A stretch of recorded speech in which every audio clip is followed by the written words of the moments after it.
So ఈ incident అన్ని జరిగిన తర్వాత ఒక బేబీని అయితే నువ్వు అడాప్ట్ చేసుకున్నావు.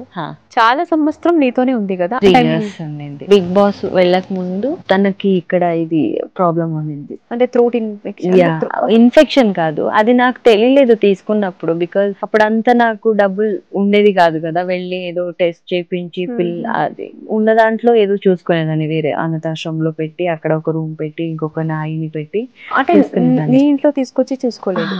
ఎలా ఉండి తిరుగుతూ ఉంటాయి, ఇంకా ఎక్కడ చూసుకుంటానని అక్కడ ఒకరిని పెట్టేదాన్ని. సో A to Z నాదే ఉండేది. తర్వాత డైరెక్ట్ ఇక్కడ నుంచి ఓపెన్ అయ్యి సగం ఊపిరి బయటకు వచ్చేది, సగము ఇలా వచ్చేది. ఇలా తనకి ఏదైనా నార్మల్ గా చిన్న హోల్ ఉండేది ఇక్కడ. ఎప్పుడు కోల్డ్ కాఫ్ వచ్చినప్పుడు చిన్నపిల్లలకి తెలియదు కదా, సో వాళ్ళు తిరుగుతూ ఉంటారు అది ఇది అని. సో అప్పుడు ఎక్కువ అయ్యి అది కొంచెం తనకి ఊపిరి తీసుకోవడానికి బ్రీతింగ్ ప్రాబ్లం అయింది. ఒక ఆపరేషన్ కూడా జరిగింది, బట్ అవ్వలేదు. నాదే మిస్టేక్ అనుకున్నా. బికాజ్ నాకు అంత పెద్ద హాస్పిటల్కి వెళ్ళి చూపించి అంత పెద్ద ఆపరేషన్ చేయడానికి మేబీ నాకు అవ్వలేదేమో. మైట్ బి నాదే రాంగ్ ఉంటుంది.